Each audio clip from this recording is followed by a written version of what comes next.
తదుపరి రాశి తులారాశి. ఈ రాశిలో ఉండే విద్యార్థులకు మీ అంచనాలకు మించిన ఫలితాలు మీరు పొందుతారు. ఉద్యోగస్తులకు ప్రోత్సాహకరమైన మార్పులు జరగబోతున్నాయి. వ్యాపారస్తులకు లాభదాయకమైన రోజు.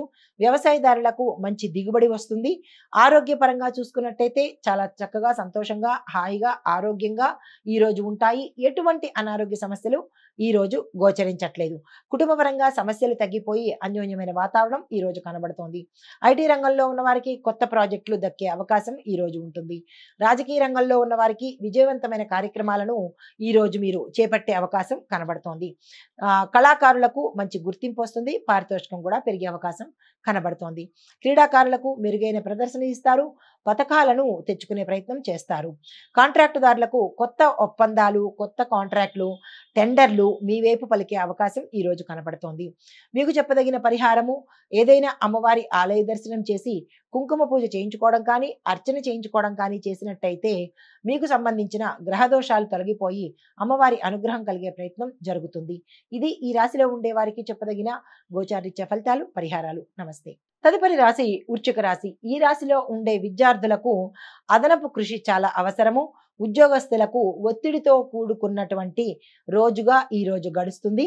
వ్యాపారం సమర్థవంతంగా నిర్వహించాలి తప్ప ఎలా అంటే అలా నిర్వహిస్తే కనుక ఈరోజు చేసిన పనికి తరువాత నష్టాలు పడే అవకాశం కనబడుతోంది. జాగ్రత్త. వ్యవసాయదారులకు శ్రమ తక్కువ ఉంటుంది. అధిక ఖర్చు కూడా కనబడుతోంది. ఆరోగ్యపరంగా చూసుకున్నట్టయితే తలకు సంబంధించినటువంటి రుగ్మతలు వచ్చే అవకాశం కనబడుతోంది. జాగ్రత్తలు తీసుకోండి. ఐటీ రంగంలో కొత్త పనుల బాధ్యతను మీరు చేపడతారు. రాజకీయ రంగంలో వ్యతిరేకత పెరుగుతుంది. ఇటు ప్రజల్లోనూ, ఇటు అధిష్టానంలోనూ. కాబట్టి ఈరోజు జాగ్రత్తగా వ్యవహరించండి. క్రీడాకారులకు పోటీ తీవ్రంగా ఉంటుంది. హస్తకళలకు సాధారణంగా ఆదాయం ఉంటుంది కానీ లాభాలైతే వచ్చే పరిస్థితి లేదు. కాంట్రాక్టుదారులకు మీ యొక్క పనులు ఆలస్యంగా జరుగుతాయి. మీకు చెప్పదగిన పరిహారము, హనుమంతుడి ఆలయ చుట్టూ 5 ప్రదక్షిణాలు చేయండి. హనుమంతుడి సేవ చేసే అంటే గుడిలో ఏదైనా సేవ చేసే కార్యక్రమాన్ని మీరు తీసుకున్నట్టయితే కనుక మంచి ఫలితాలు పొందే అవకాశం గోచరిస్తోంది. ఇది ఈ రాశిలో ఉండే వారికి చెప్పదగిన గోచారిత్య ఫలితాలు, పరిహారాలు. నమస్తే. తదుపరి రాశి ధనస్సు రాశి. ఈ రాశిలో ఉండే విద్యార్థులు మెరుగైన ఫలితాలు పొందుతారు. ఉద్యోగస్తులకు అనుకూలతలు పెరుగుతాయి. ట్రాన్స్ఫర్స్ వస్తాయి, ఏరియర్స్ వస్తాయి, ఇంక్రిమెంట్లు కూడా పడే అవకాశం కనబడుతోంది. వ్యాపారస్తులకు, పెట్టుబడులకు ఇది అనుకూలమైన కాలము. వ్యవసాయదారులకు అధిక దిగుబడి వస్తుంది. కొత్త రుణాలకు ఈ రోజు మీరు ప్రయత్నం చేసుకోండి. ఆరోగ్యం చాలా బాగుంటుంది. ఆరోగ్యంగా ఉంటారు. ఎటువంటి అనారోగ్య సూచనలు ఈ రోజు కనపట్టలేదు. కుటుంబపరంగా సంతోషమైన వాతావరణం కనబడుతోంది. శుభవార్తలు వింటారు. ఐటీ రంగంలో చూసినట్టయితే కనుక అనుకున్న ప్రాజెక్టులు ఈ రోజు మీకు చేతికి వచ్చే అవకాశం కనబడుతోంది. రాజకీయ రంగంలో ఉన్న వారికి మీ యొక్క ప్రజాదరణ విశేషంగా పెరిగే అవకాశం కనబడుతోంది.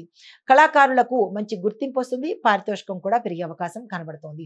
క్రీడాకారులకు విజయవంతమైన ప్రదర్శన ఇచ్చే అవకాశము, తద్వారా గౌరవం తెచ్చుకునేందుకు మెడల్స్ పొందే అవకాశము ఈ రోజు కనబడుతోంది. హస్తకళలకు లాభదాయకంగా ఉంటుంది. కాంట్రాక్టులకు మంచి ఒప్పందాలు కుదుర్చుకోవడానికి ఈ రోజు మంచి రోజు.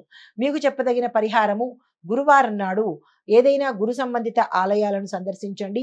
అక్కడ శనగలను దానంగా ఇచ్చినట్టయితే విశేషమైన ఫలితాలు పొందుతారు. ఇది ఈ రాశిలో ఉండే వారికి చెప్పదగిన గోచారిత్య ఫలితాలు, పరిహారాలు. నమస్తే.